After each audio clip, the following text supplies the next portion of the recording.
Estimados todos, sean ustedes cordialmente bienvenidos a la sexta conferencia de las quintas jornadas de actualización médica continua en cardiología. A continuación, les vamos a dar unas breves indicaciones para que puedan permanecer conectados durante la transmisión. Por favor, tomen en cuenta que la calidad está relacionada con el internet que cada usuario disponga para su conexión. Recomendamos conectarse a una red Wi-Fi para que su señal sea de mejor calidad. Si se interrumpe la transmisión, por favor pulse el botón rojo de reconectar que se encuentra en la parte superior de su pantalla. Y si usted se ha conectado desde una computadora, el chat del evento lo encontrará hacia el lado derecho. Y si está conectado desde un teléfono móvil, lo ubicará en la parte inferior. Usted puede realizar a través del chat las consultas al expositor. Este evento cuenta con el aval académico de la Universidad de las Américas y también cuenta con el auspicio de Laboratorios Aval, a quienes les agradecemos. El tema del día de hoy es dislipidemia y estratificación de riesgo. A continuación, la moderadora de la noche, la doctora Karina Reyes. Ella es médico cardióloga, es médica graduada en la Universidad Central del Ecuador, es médico especialista en cardiología por la Universidad de El Salvador en Argentina, es médico y tiene una especialidad en ecocardiografía por la Asociación Médica Argentina. Es máster en ecocardiografía transesofágica por la Universidad Menéndez Pelayo en España. Es cardióloga ecocardiografista en el Hospital de la Policía Nacional y el Hospital de los Valles. Doctora Karina, por favor, sea usted bienvenida. Muchas gracias. Buenas noches con todos. Bienvenidos a esta sexta charla, que es un tema muy interesante, que nos va a exponer el doctor Vladimir Ullauri. Él es médico graduado en la Universidad Central del Ecuador. Hizo su posgrado de cardiología en el Centro Cardiovascular Regional Ascardio, en la ciudad de Barquisimeto, Venezuela. Es médico activo del Servicio de Cardiología y actualmente jefe del Departamento de Medicina Interna del Hospital Metropolitano de Quito. Es miembro del Consejo de Prevención Cardiovascular de la SIAC Prevent, y actual vicepresidente para Latinoamérica de la Sociedad Interamericana de Cardiología. Fue past president de la Sociedad Ecuatoriana de Cardiología, Núcleo Pichincha. Bienvenido, doctor Ullauri. Buenas noches, gracias Karina, un gusto poder compartir contigo esta reunión. Muchísimas gracias a la invitación y a todos un saludo fraterno. Bueno, el día de hoy vamos a hablar un poquito sobre lo que estamos manejando y haciendo todos los días, ¿no? El manejo y el diagnóstico de las dislipidemias, patología muy importante para el control y la prevención de enfermedades cardiovasculares. Cari, si me confirmas si se ve la presentación. Sí, doctor. Estamos mirando tu pantalla. Perfecto, muchísimas gracias. Bueno, entonces, este es el tema, la estratificación de riesgo y manejo de las dislipidemias. Como les decía, es un manejo multidisciplinario, desde medicina primaria hasta medicina especializada. Debemos tener claro sobre muchos conceptos de los que vamos a hablar. No tengo ningún conflicto de interés para la presente charla. Y obviamente debemos ubicarnos dónde estamos. Por eso comenzamos con datos epidemiológicos y dónde estamos en la patología como tal.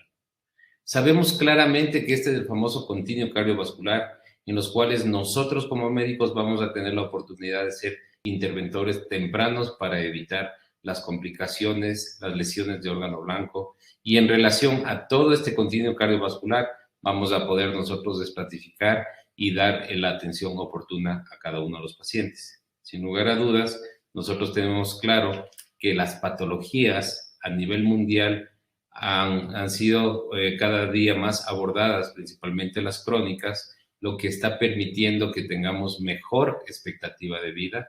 Fíjense que en nuestro país la expectativa de vida es de 77 años y es principalmente por dos razones.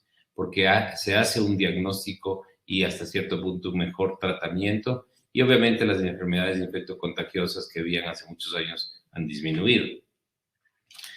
Es importante también tener en cuenta que a nivel mundial, y esto es una lámina que recorremos siempre, es que 18 millones de muertes al año por enfermedades cardiovasculares. Primera causa de muerte a nivel mundial, seguido de las enfermedades oncológicas, pero es importante considerar que estas enfermedades cardiovasculares van a tener una prevalencia bastante similar en nuestra región.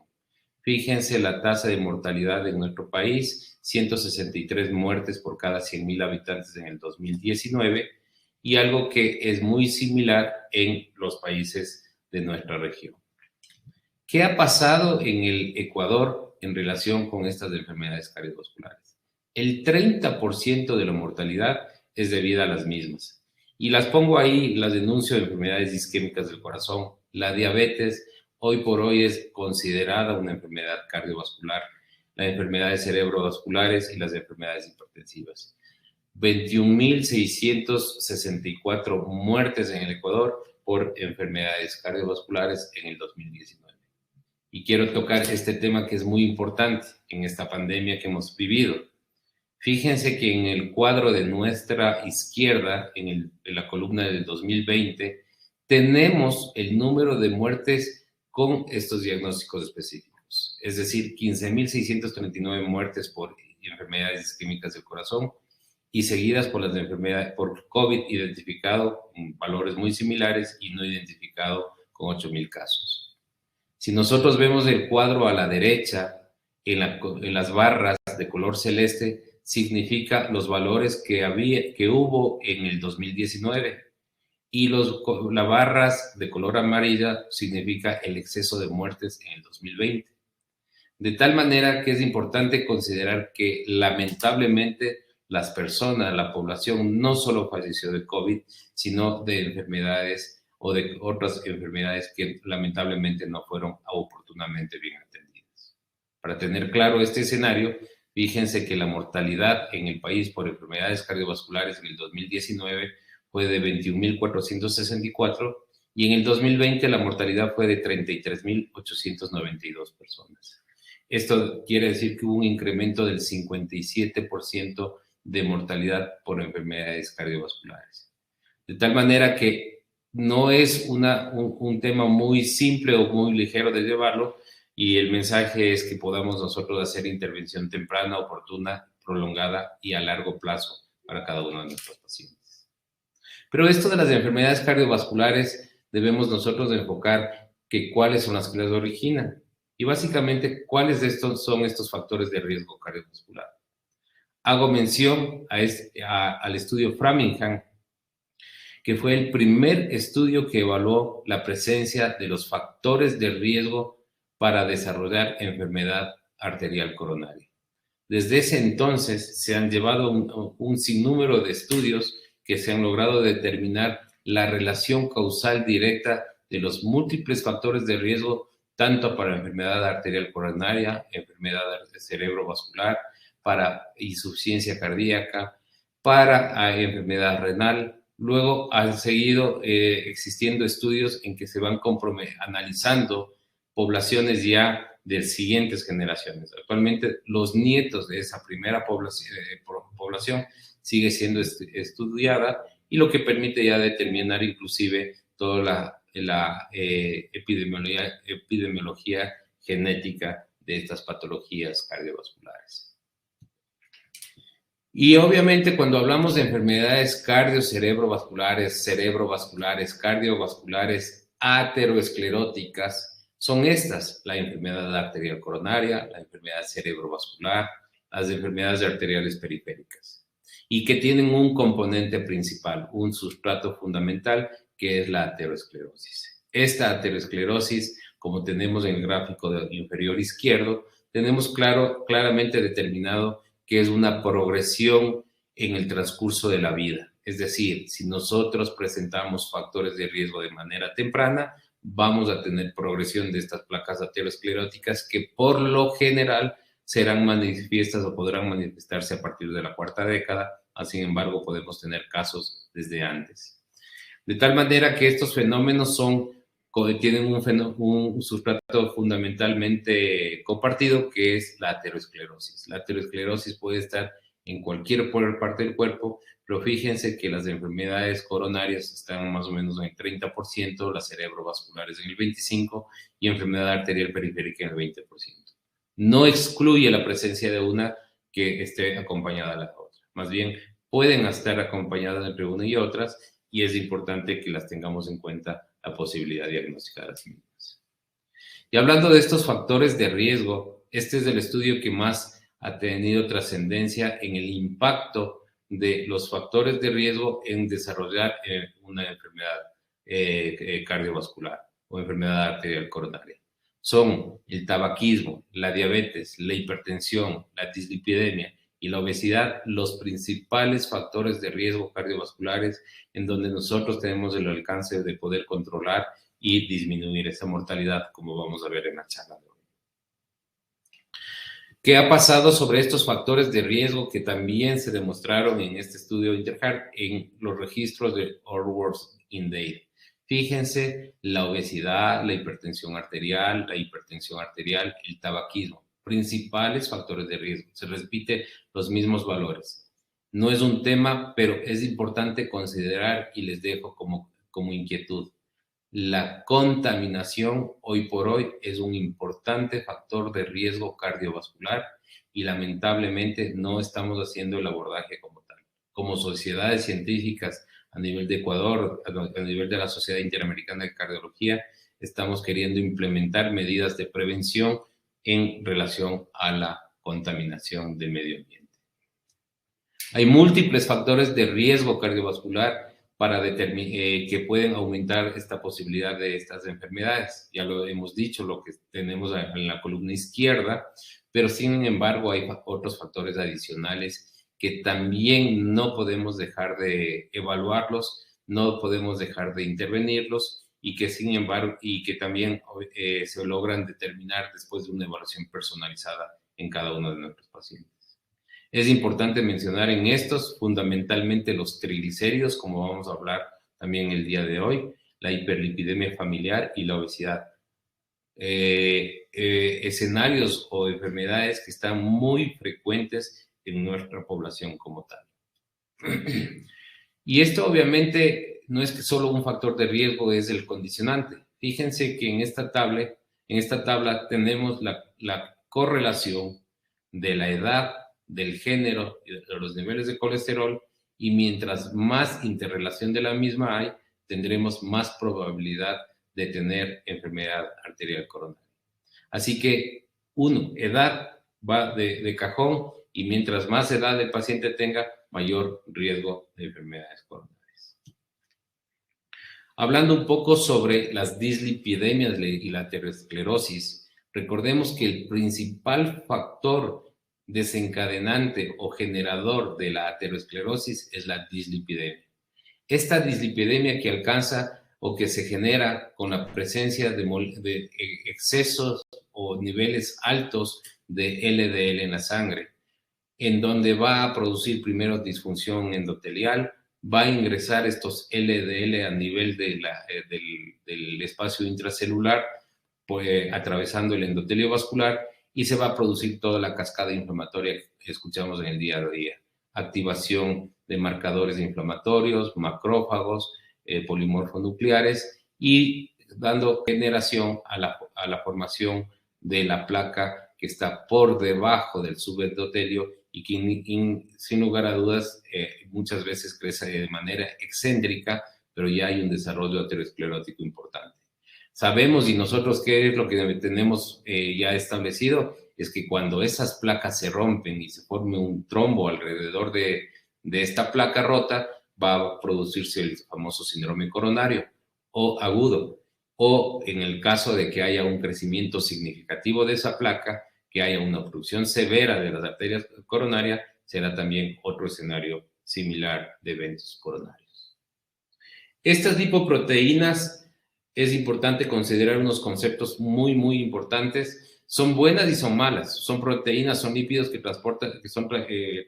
transportan en el organismo y transportan principalmente ¿qué? Triglicéridos, fosfolípidos, colesterol y apoproteínas. Y son muy útiles en todo nuestro funcionamiento. Lo importante es que debe tener un equilibrio y no debemos tener excesos. Hoy por hoy nosotros lo conocemos como las lipoproteínas, las malas y las buenas. Las buenas, vamos a ser claros, que es el HDL.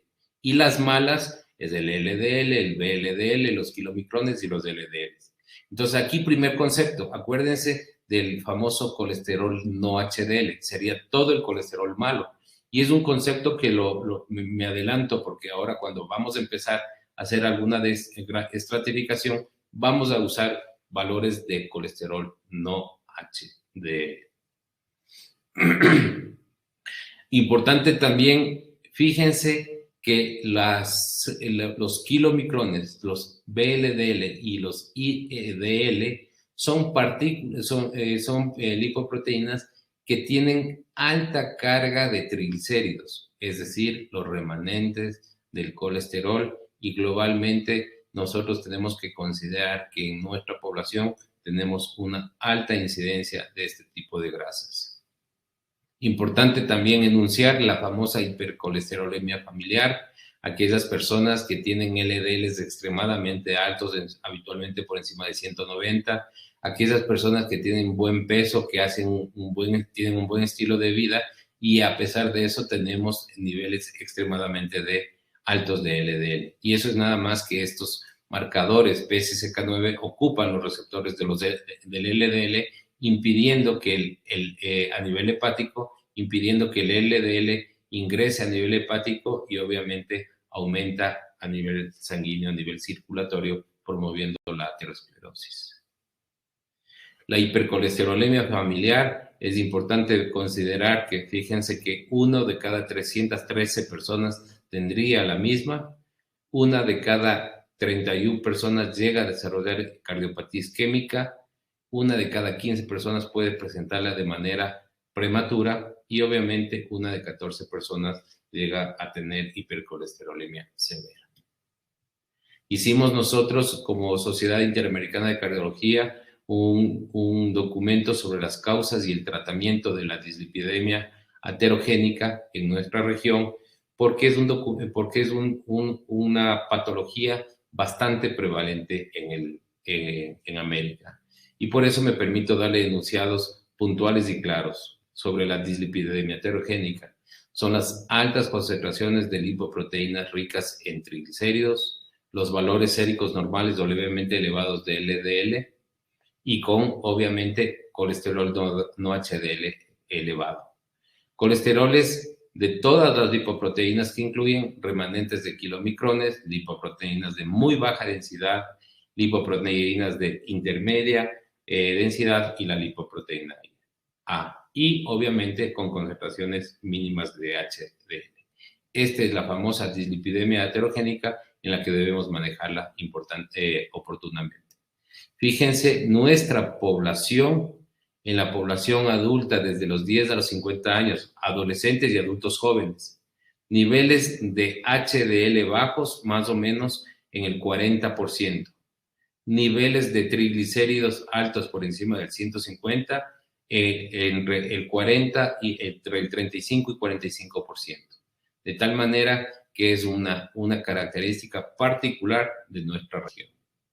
Y fíjense que en estos datos publicados en el 2012 sobre los niveles elevados de triglicéridos se incrementan progresivamente con la edad y llegan a tener porcentajes bastante significativos, casi cercanos al 50%. Hablando sobre estas dislipidemias, ¿qué van a actuar o qué va a pasar sobre las enfermedades cardiovasculares? ¿A toda la población va a ser igual o vamos a tener algún tipo de diferencias? De tal manera que nosotros recomendamos, y lo que debemos hacer es la evaluación del riesgo cardiovascular. Y el riesgo cardiovascular de presentar estas enfermedades cardiovasculares. Y en el día a día, muchos de los médicos jóvenes como ustedes siempre tenemos acceso a la tecnología y podemos usar cualquier escala de score de riesgo cardiovascular ya sistematizada, las podemos conseguir en los teléfonos en cualquier momento y nos ayuda a determinar qué probabilidad de enfermedad cardiovascular puede tener ese paciente. Pero lamentablemente, entre nuestros propios médicos, entre nuestro cuerpo médico, nosotros tenemos muchísimas diferencias. Fíjense que aquí hay valores claros. Una correcta estimación, la población o los médicos de primer cuidado primario están más o menos en el 48% y los especialistas en el 54%. Es decir, que prácticamente a una correcta estimación estaría solo siendo el 50% de los médicos como tal. Acostumbrémonos a tener una estimación, una evaluación del riesgo con una o máximo dos escalas. Yo digo con una escala, pero que nosotros podamos dominar y tener claramente estas posibilidades. Estas son las distintas escalas de riesgo que se han ido presentando en el transcurso de los años: Framingham Score, ASIN, Reynolds, Key Risk, PROCAM, y en las distintas escalas hablan sobre las distintas variables para estratificar o para determinar mejor a cada uno de los pacientes. No se incluyen todas las variables o todos los factores de riesgo porque son tablas epidemiológicas para uso comunitario y se supone que deberíamos tener una accesibilidad y deberían ser aplicables a todo nivel. No nos olvidemos que hay otra escala de riesgo que es la de Interheart, en donde también evaluó inclusive factores dietéticos, estado, el estrés, la depresión, adicional a los factores tradicionales como conocíamos. Entonces, mientras nosotros usemos varios factores de riesgo, mientras nosotros evaluemos de manera general un paciente, yo voy a poder tener mejor determinación de cada uno de ellos. Por ejemplo, en esta escala del Interheart se da un puntaje de acuerdo a la edad, de acuerdo a los niveles de proteína, tabaquismo sí o no, fue usador de tabaco pasivo, diabetes o hipertensión arterial. Y de acuerdo a eso puede tener una calificación de 0 hasta 32 y determinar el riesgo cardiovascular. A esa calificación se hicieron validaciones y hay que correlacionarle con un 0.76 el riesgo en nuestra región latinoamericana. Una vez que nosotros hacemos esto, ¿para qué nos ha servido? Y para esto me permito traer las guías de la Sociedad Europea de Cardiología del año anterior en relación al diagnóstico y prevención de enfermedades cardiovasculares. Cuando yo tengo identificado una población, ¿qué es lo que se recomienda actualmente? Identificar personas probablemente sanas, personas con enfermedad cardiovascular establecida y personas que tengan una condición específica de riesgo. Háblese diabetes, enfermedad renal o hipercolesterolemia familiar. Estos grupos vamos nosotros a estimar el riesgo cardiovascular que tengan y vamos a someter a un análisis individual. ¿Para qué? Para nosotros dar las recomendaciones. Y son dos tipos de recomendaciones fundamentales. Recomendaciones individuales después de haber conversado e informado al paciente y recomendaciones que deben ser a nivel poblacional, a nivel de escuelas, de colegios, de comunidad como tal, dar educación de estilos de vida saludables. ¿Con qué objetivo final? De disminuir los eventos cardiovasculares. Hablando de dislipidemias, que es importante considerar, hay mensajes claros y como mensajes principalmente en estas últimas recomendaciones. Recuerden que el reducir el colesterol LDL de forma segura va a reducir las enfermedades cardiovasculares y que obviamente mientras más bajo es mejor. Si nosotros logramos bajar el LDL a menos de 55 en aquellos pacientes que necesitan tener estos niveles, vamos a disminuir el riesgo de manera significativa. La reducción del riesgo cardiovascular va a ser proporcional a la reducción del LDL. Mientras más baje el LDL, mayor reducción del riesgo y sin lugar a dudas tendremos que usar 1, 2, 3 o 4 fármacos, lo que sea necesario para bajar estos parámetros.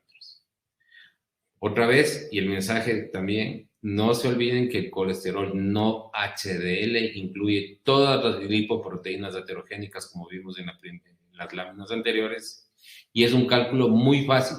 Colesterol total menos colesterol no HDL. Y vamos a tener valores claros.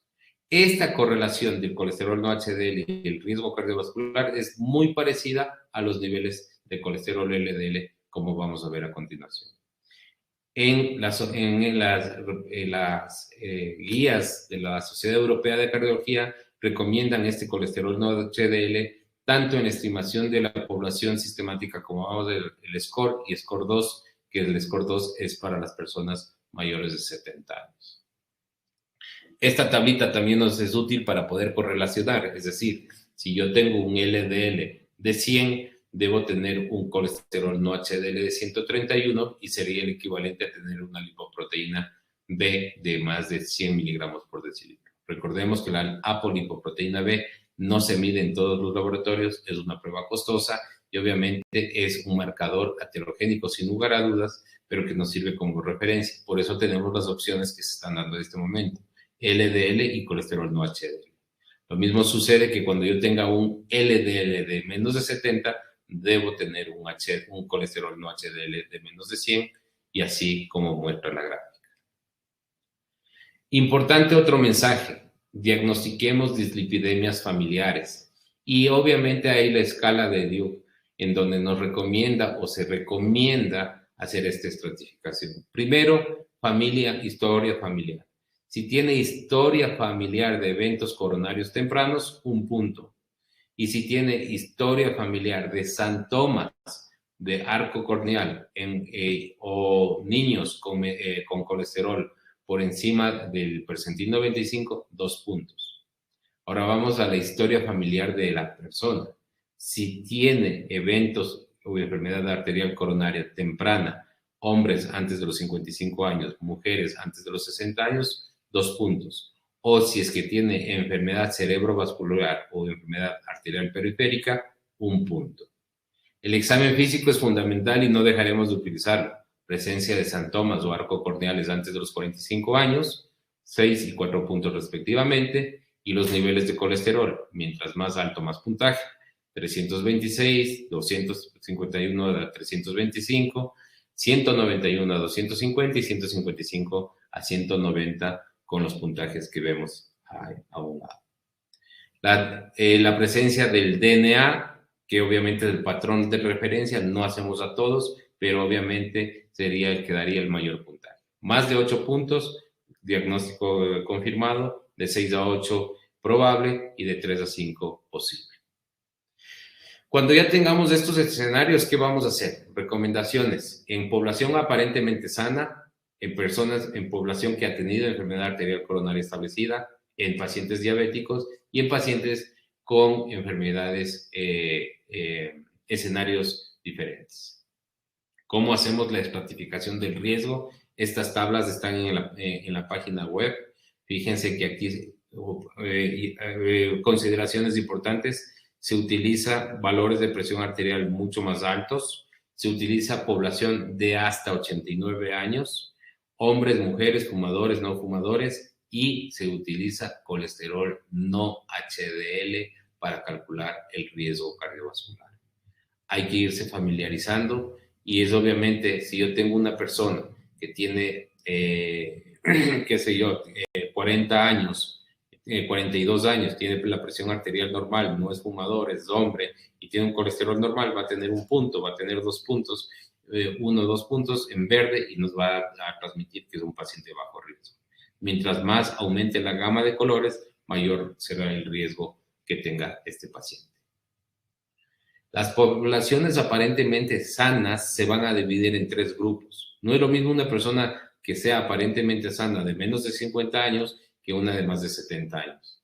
Y nosotros tenemos que estratificarlos de acuerdo a esta escala de riesgo y lo vamos a determinar en bajo, alto riesgo, si es menos de los 50 años, de 50 a 70 años, de bajo a muy alto riesgo, igual a veces que es más de 70 años, de acuerdo a la estratificación que obtengamos.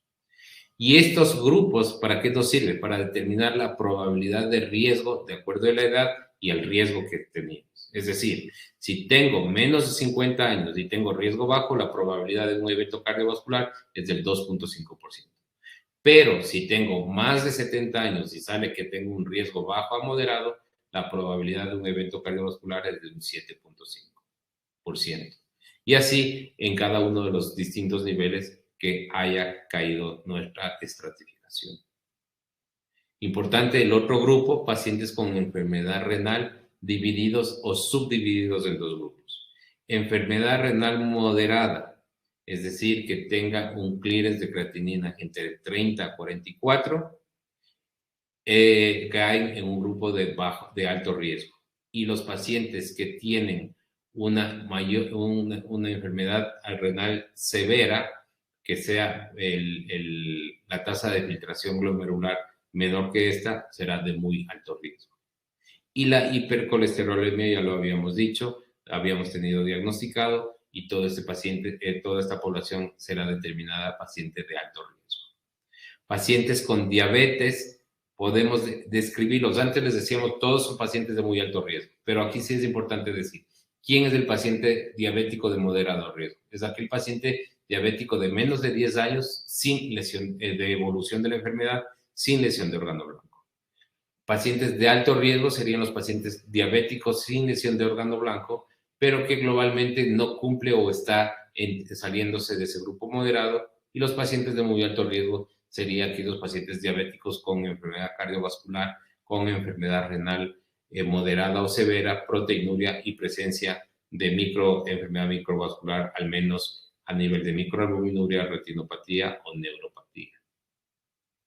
Los pacientes con enfermedad cardiovascular establecida, nos llevamos el mensaje fundamental de que es aquellos pacientes que tienen imagen documentada de enfermedad cardiovascular previa, tanto por síndrome coronario, angina de pecho, revascularización.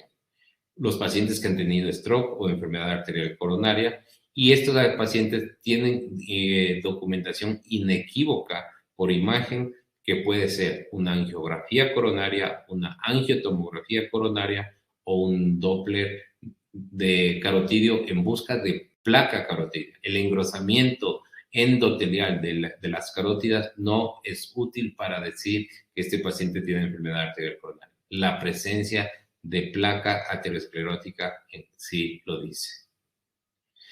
Ya sabemos el paciente tiene bajo, moderado o alto riesgo, y vamos a establecer medidas de prevención cardiovascular para disminuir estas enfermedades cardiovasculares. Tener claro que el manejo de lípidos, disminuir la presión, el control del tabaco, disminuir la obesidad y la diabetes van a ser nuestros objetivos fundamentales. Pero ¿qué hacemos en este tipo de pacientes?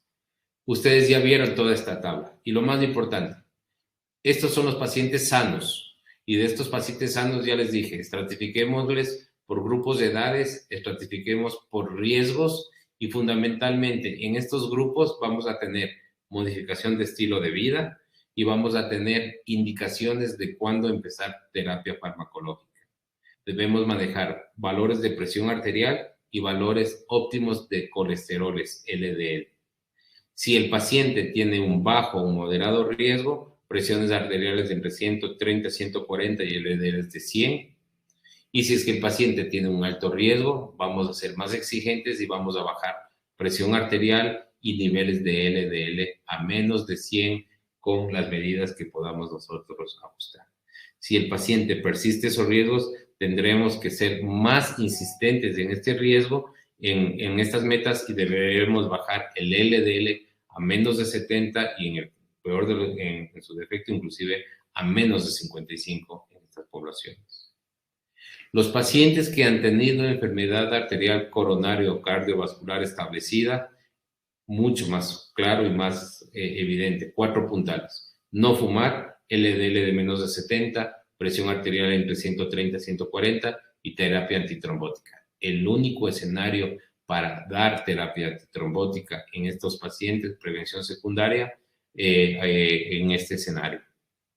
Y si el paciente persiste con comorbilidades, no logramos metas, vemos que no hay una adherencia a su estilo de vida, debemos ser más exigentes e inclusive bajar más la presión, como dice, a menos de 130, bajar más del LDL a menos de 55 e inclusive pensar en la asociación de doble terapia antiagregante con antiinflamatorios tipo colchicina o tipo EPA-DHA. Pacientes diabéticos, otro escenario muy importante. Debemos considerar, primero, no tabaco y colesterol y hemoglobina glicosilada menos de 100. Establecer si es que tiene enfermedad arterial coronaria o lesión de órgano blanco, debemos ser igual de exigentes, bajar presión arterial, terapia antiagregante, LDL de menos de 70, y aquí entra el escenario de los inhibidores de los EGLT2 o los antagonistas de los GLP-1. Fármacos que han ido demostrando reducción significativa de mortalidad. Si el paciente es diabético y sin lesión de órgano blanco, estará en el riesgo moderado o en riesgo alto y seguiremos las recomendaciones como se dijo previamente. En todas las poblaciones haremos un ajuste o intensificaremos nuestras estrategias cuando el paciente no alcance las metas o veamos que hay progresión de la enfermedad como tal. Poblaciones especiales fundamentales. Recuerden que el paciente diabético con dislipidemia, nosotros debemos manejar puntualmente la reducción del colesterol que sea más del 50% del LDL y que tenga una reducción significativa, inclusive de menos de 55 miligramos por decilitro. Importante también pensar en aquellos pacientes mayores de 70 años. Muchos debates, muchas inquietudes. ¿Le doy o no le doy tratamiento a un paciente diabético con dislipidemia de más de 70 años? Está recomendado igual que una persona de menor edad. Es decir, la estrategia, la estratificación y la conducta debe aplicarse de igual manera. Y obviamente la única recomendación que se daría es que en estos pacientes hay que empezar con unas dosis más bajas. Pacientes que tienen enfermedad renal crónica, pacientes que no estén en diálisis, pueden utilizar tranquilamente las estatinas o la combinación con ezetimibe, y obviamente la consideración que si el paciente es sometido a diálisis, la continuidad de estatinas, de ezetimibe o con combinación solo se mantendrá si es que el paciente ha tenido enfermedad cardiovascular establecida. Y ahora, aparte de estas recomendaciones, hay las recomendaciones no farmacológicas. Debemos priorizar, y en color verde lo tenemos claro, sobre la recomendación actual de los alimentos que reducen eventos cardiovasculares. De tal manera que nosotros, no es una charla para fomentar, decir cuánto de cada alimento, pero es importante que nosotros debemos dar la pauta a nuestros pacientes de qué alimentos deben consumir y qué alimentos deben evitar el consumo de los mismos. Acuérdense que la dieta saludable es la piedra angular de la prevención cardiovascular, y si aplicamos esta dieta cardiosaludable desde la edad temprana, vamos a tener éxitos a lo largo del tiempo.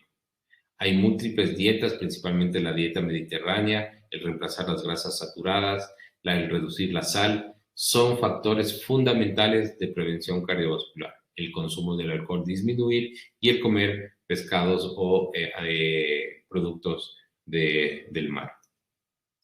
También importante considerar que se ha demostrado que el ejercicio cardiovascular de baja y de moderada intensidad disminuyen los eventos cardiovasculares y por ende están recomendados. De 150 hasta 300 minutos por semana serán fundamentales para poder dar este beneficio a cada uno de los pacientes. Reducir el sedentarismo y obviamente el ejercicio de resistencia, además de la actividad aeróbica, 2 o más días a la semana, pueden mejorar y disminuir esta mortalidad. Es decir, no solo caminar. El paciente pregunta, ¿puedo hacer gimnasio? ¿Puedo hacer pesas? Sí lo puede hacer. Con que lo haga unas 2 veces por semana sería suficiente. Esta es la referencia de la intensidad de ejercicio, que es importante también considerar. Y ejercicio de ligera, moderada intensidad, y está en relación al consumo de oxígeno, los famosos METs, y al incremento de la frecuencia cardíaca en la intensidad del ejercicio. Muy importante, caminata, bicicleta, natación, elíptica, tenis, es importante para poder recomendar a estos pacientes. Ahora bien, fármacos. terapias reductoras de LDL, estatinas, ezetimibe, anti-PCSK9, inclisiran y el ácido bempedoico. Nosotros tenemos las dos primeras en el país, estatinas y ezetimibe. Va a llegar ya dentro de poco tiempo los anti-PCSK9 y obviamente enunciados importantes de cada uno. Este es el escenario, fundamentalmente que van a actuar sobre la captación de los PCSK9 de los receptores para obviamente permitir la adhesión de las moléculas de LDL a los receptores de los mismos y que permita su degradación intrahepática. Esta es la cantidad de estudios que tenemos nosotros en relación sobre los fármacos que ayudan a reducir el LDL. Y esto es fundamentalmente demostrado, ¿por qué? Porque mientras mayor reducción de LDL, mayor reducción de eventos coronarios. Estos son en poblaciones de prevención primaria. Fíjense, por ejemplo, el estudio WOSCOP en rojo, en placebo y en azul con tratamiento. Al reducir el colesterol de 200 a 150, hubo una reducción del riesgo de eventos cardiovasculares a lo largo del tiempo del tratamiento. Y así también sucedió con la población en prevención secundaria. Tratamientos más intensivos de las mismas, mayor reducción del LDL y mayor reducción de eventos cardiovasculares. Esta lámina muchas veces la hemos utilizado básicamente para demostrar las estatinas de alta intensidad, son aquellas las que alcanzan a reducir los niveles de LDL de más del 50%. Y así quedan las recomendaciones fundamentales, las de alta intensidad, atorvastatina, rosuvastatina en 40 y 80 miligramos para Ator y Rosu 20 y 40. Y de moderada intensidad, lo que ustedes ven ahí para reducción del 30 al 49% de LDL con las dosis que tenemos en el gráfico. Recordemos que la atorvastatina, nosotros tenemos aquí en el país atorvastatina, rosuvastatina y simvastatina. Aparte, y es importante considerar que el paciente no solo es del LDL, sino que se ha demostrado la reducción significativa de la placa aterosclerótica con el uso continuo de estas moléculas y es el beneficio como tal la regresión de placa en estos pacientes. Tenemos miedo o se les sataniza muchísimo las estatinas. Esta lámina, que me disculpan que esté en inglés, pero es importante tener en cuenta que fíjese que menos del 0.1% se ha reportado de rhabdomiolisis inducida por las estatinas. Hepatotoxicidad seria, 0.01%. Y nuevo diagnóstico de diabetes por el uso crónico de diabetes, 0.2% al año de tratamiento. Todas estas posibilidades de efectos secundarios son significativamente menores al beneficio que se obtiene al reducir el LDL y al estabilizar a cada uno de estos pacientes. Y con esta lámina concluyo más que nada lo de la seguridad de las estatinas. Al reducir 18 miligramos de decilitro de LDL, se reduce una tasa anual de eventos cardiovasculares de más del 20%. Y la reducción del LDL de 36 a 54 miligramos por decilitro reduciría aproximadamente el 40 al 50% de riesgo cardiovascular. Así que el beneficio de estas moléculas está por demás claro. Cuando no alcanzamos metas con las estatinas, está la ezetimiba. Ezetimiba que no interfiere en el mecanismo de las estatinas, sino que más bien es un coadyuvante y limita la absorción del colesterol en el intestino, inhibe el transporte del colesterol y por ende vamos a tener una disminución del LDL a nivel circulatorio. El uso del ezetimibe como monoterapia demostró claramente una disminución significativa del LDL y por ende, si es que estaban disminuyendo el LDL, posteriormente se demostró el beneficio de reducción de eventos cardiovasculares en la población en general. Otras moléculas, los inhibidores de los PCSK9, son inhibidores de estos famosos receptores. Estos son los receptores de LDL, no sé si es que mi puntero sirva, pero a nivel de la célula del endotelio están los receptores de los LDL. Los PCSK9 se pegan a estos receptores e impiden que estas moléculas, el LDL, pueda ser ingresado a la célula hepática y queda el LDL circulante. Entonces, estos inhibidores de los PCSK9 son terapias biológicas actualmente con buena utilidad, en donde ha demostrado una reducción del 60% del colesterol LDL y estaría indicado en hipercolesterolemia familiar en pacientes que no hayan llegado a metas o en pacientes que sean intolerantes a las estatinas. Los estudios de los PCSK9, Odyssey y Fourier, principalmente en pacientes que tenían síndromes coronarios, que necesitaban llegar a metas y que tenían LDLs más de 70. Fíjense que un paciente en prevención secundaria debía tener ya un LDL de menos de 70. Esta población tenía más de 70. Y que se obtuvieron como resultados fundamentales una reducción del riesgo significativo al asociar los PCSK9 a terapia convencional. De tal manera que la reducción de eventos cardiovasculares quedó claramente demostrada. Esta es una pauta de las guías de tratamiento del LDL dadas en el 2019, pero siguen siendo muy aplicables. Fíjense que si el paciente tiene muy alto riesgo, mientras más bajo sea el colesterol, más beneficio y tendremos que usar las distintas estrategias terapéuticas. De tal manera que una estatina de moderada intensidad bajará más o menos del 30%, las de alta intensidad del 50%, si le asociamos a ezetimibe el 65%, si le doy un inhibidor de PCSK9 solo 60%, estatina y PCSK9 75% y el plus completo hasta el 85%. Importantísimo esto saber para nosotros poder tener nuestra estrategia frente a cada uno de nuestros pacientes. No quiero dejar de hablar en estos últimos 5 minutos sobre los triglicéridos. Fíjense que los triglicéridos, en vista a la dislipidemia heterogénica, es importante considerar, y obviamente se ha demostrado que la presencia de triglicéridos por encima de 150 aumentan el riesgo de mortalidad cardiovascular. En 15% cuando está entre 150 y 200 y en el 25% cuando es mayor de 200 miligramos por decilitro.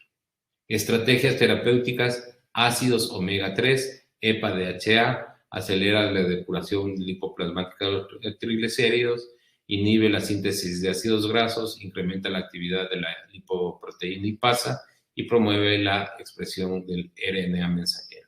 Ayuda también a la estimulación de beta oxidación mediado por los PPARs y condición de ácidos grasos sustratos de la síntesis de triglicéridos. Estos son los resúmenes beneficiosos como tal de los ácidos grasos EPA. Sin embargo, obviamente tenemos claro algunas relaciones o algunas situaciones. Las dosis de los mismos. Se demostró en el estudio REDUCE-IT que el uso de ácido graso omega 3, EPA, en prevención secundaria llegó a reducir los eventos cardiovasculares de manera significativa, asociado o sumado al tratamiento convencional. ¿Cuánto la dosis? 2 gramos al día. Fíjense, hubo una reducción del 19% y obviamente hubo otros estudios en donde han demostrado estos beneficios como tal, en donde lamentablemente las dosis son altas. Es una dosis de 2 gramos al día y obviamente el tiempo de seguimiento es largo, 3 años de medicamentos. Estos son los resúmenes del beneficio de estos ácidos grasos omega 3 en prevención secundaria, de tal manera que ha habido resultados inciertos, pero en general actualmente sí se recomienda cuando tenemos ácidos grasos triglicéridos elevados en el contexto de síndromes coronarios. Nos preguntaremos y también diremos que los estudios de fibratos es importante considerar porque reducen riesgos cardiovasculares. Tenemos muchos resultados a favor y en contra, pero principalmente en prevención primaria, la reducción de eventos cardiovasculares frente al placebo bastante significativa, principalmente con gemfibrosina. En prevención secundaria, fenofibrato es el que principales resultados ha tenido en reducción de eventos cardiovasculares y fundamentalmente evitando el riesgo de rhabdomiolisis en la combinación con las estatinas, situación que sucedía con el gemfibrozil. De tal manera que fíjense que los efectos sobre los lípidos en diferentes drogas debemos tener claro que cuando tenemos un paciente con dislipidemia mixta, el uso de la estatina va a bajar de 10 a 37, el LDL del 26 al 63 y el HDL se va a incrementar del 5 al 16% respectivamente. A continuación vemos los ácidos grasos, la reducción del 16 al 44% de triglicéridos, muy poca acción sobre el LDL y muy poca acción sobre el HDL. El fenofibrato del 24 al 36% de triglicéridos y lo mismo para el LDL y HDL, poca acción. Para la hipertrigliceridemia aislada, como tal, hay estatinas, ácidos grasos y fenofibrato han demostrado beneficio de reducción adecuada.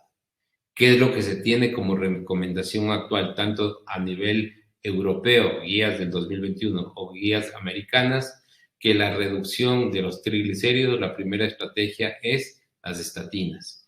Y luego puede ser considerado la asociación de estatinas con fenofibrato y posteriormente estar asociado los ácidos grasos omega 3. Nuestras recomendaciones como Sociedad Interamericana de Cardiología, habíamos hablado que el paciente que tiene triglicéridos elevados, podemos tener la elevación de triglicéridos en un test en ayuno o no ayuno y podríamos tener niveles de menos de 200 o más de 200. Si tiene menos de 200, haremos únicamente seguimiento y obviamente más de 200 dependerá la magnitud. Más de 200 a 500, iniciar ácidos grasos omega 3 y o fibratos y más de 500 podríamos asociar los omega 3 y fibratos. Junto con las estatinas. Para finalizar, recordemos que las dislipidemias es un factor de riesgo predominante en la aterosclerosis, como habíamos dicho. Todos debemos hacer estratificación de riesgo en cada uno de los pacientes. La modificación del estilo de vida es fundamental para tener éxito en el control de la dislipidemia y de las enfermedades cardiovasculares.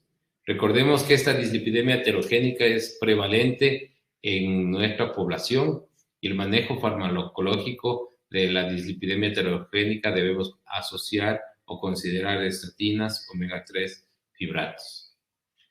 Es importante que las estatinas tener en cuenta, son la primera elección para el control del colesterol. Se puede asociar a ezetimibe, se puede utilizar sola, pero lo ideal es asociarlas para llegar a metas. Y los PCSK9 en nuestro país van a ser útiles y vamos a tener la posibilidad de utilizarlos en aquellos pacientes que no se han llegado a metas, principalmente pacientes de muy alto riesgo, pacientes de alto riesgo y que con estatinas y ezetimibe no alcanzamos dicha meta. Me he demorado un poquito más de 45 minutos. Fíjense que en base a los últimos datos de mortalidad que los había presentado, hice el cálculo de que fallecen 51,000 personas al día, 35 personas están falleciendo por minuto y globalmente en 45 minutos estarían falleciendo 1,589 personas durante una charla. Así que nuestro mensaje es mejorar el diagnóstico, aplicar estas medidas de prevención para lograr controlar esta pandemia que son las enfermedades cardiovasculares. Muchísimas gracias por su atención y a las órdenes cualquier pregunta, cualquier inquietud. Muchas gracias, Vladimir. Excelente la exposición. Y yo quisiera hacerte una pregunta. En los pacientes que tienen dislipidemia familiar ya confirmada, en los que hemos ya iniciado cambios de estilo de vida y le hemos iniciado la terapia farmacológica, ¿qué se recomienda? ¿Bajar hasta un nivel de objetivo de colesterol y suspender el tratamiento farmacológico o mantenerlo por largo tiempo el tratamiento farmacológico? Gracias por tu pregunta, Cari, porque es importante este tema. Hagamos cuenta que la dislipidemia es una enfermedad crónico-degenerativa. Cuando yo aplico y evalúo a un paciente y veo que tiene una dislipidemia familiar que habitualmente va a tener un LDL por encima de 190, este paciente no, por más dieta y ejercicio, que sin lugar a dudas debemos hacerle énfasis que necesita, este paciente va a requerir tratamiento farmacológico indefinido. No es real, no es válido, no es aplicable ese tratamiento de 1 mes, de 2 meses, de 3 meses. Llega con el nivel de colesterol normal y se le dice, ya está normal, suspenda la medicación. Hay que estimularle al paciente, hay que decirle, está perfecto, está bien controlado, siga tomando la medicación. Lo que en la primera evaluación hay que hacer 2 cosas adicionales. Y esa evaluación se realiza entre las 8 a 12 primeras semanas de tratamiento. Hay que medir un nivel de transaminasas para tener seguridad y hay que medir un nivel de CPK. Hay algunas escuelas que dicen, si no tienes dolor muscular, no pidas CPK. Se recomienda que si le estás empezando a dar medicamento, le puedes medir un nivel de CPK. Si transaminasas y CPK están normales, continúa con tratamiento y no hace falta que hagas control de estos exámenes periódicamente. Y obviamente los niveles de lípidos hay que llegar a metas, de acuerdo a las recomendaciones dichas previamente. Perfecto, muchas gracias por la respuesta. Miguel Almenares también nos pregunta qué se recomienda como inicio de tratamiento en un diabético tipo 2 hipertenso con LDL de 190. Este paciente diabético tipo 2 hipertenso, si no tiene lesión a órgano blanco y es un diabético que está recién con menos de 10 años de evolución, ¿qué tiene de riesgo? Riesgo moderado. Si tiene proteinuria o tiene afectación o retinopatía, ya sería un paciente de alto riesgo. Y si este paciente ha tenido una enfermedad cardiovascular ya establecida, sería un paciente de alto riesgo. De acuerdo a esos 3 escenarios, vamos a utilizar las recomendaciones. De todas formas, las recomendaciones en estos pacientes va a ser que bajemos el LDL de manera significativa a menos de 70 o en su defecto a menos de 55 y cómo vamos a alcanzar esas metas con estatinas de alta intensidad. Atorvastatina 40-80 miligramos o rosuvastatina 20 o 40 miligramos. Si no alcanzamos metas, podemos asociar con ezetimibe y hasta ahí llegamos nosotros con los fármacos que tenemos a disponibilidad en nuestro país. Perfecto. Y en honor al tiempo, una última pregunta, Vladimir. Sí. El doctor Luis Pinargote quiere saber si se puede asociar estatinas y genfibrosilo. No, o sea, ahí le doy una respuesta puntual.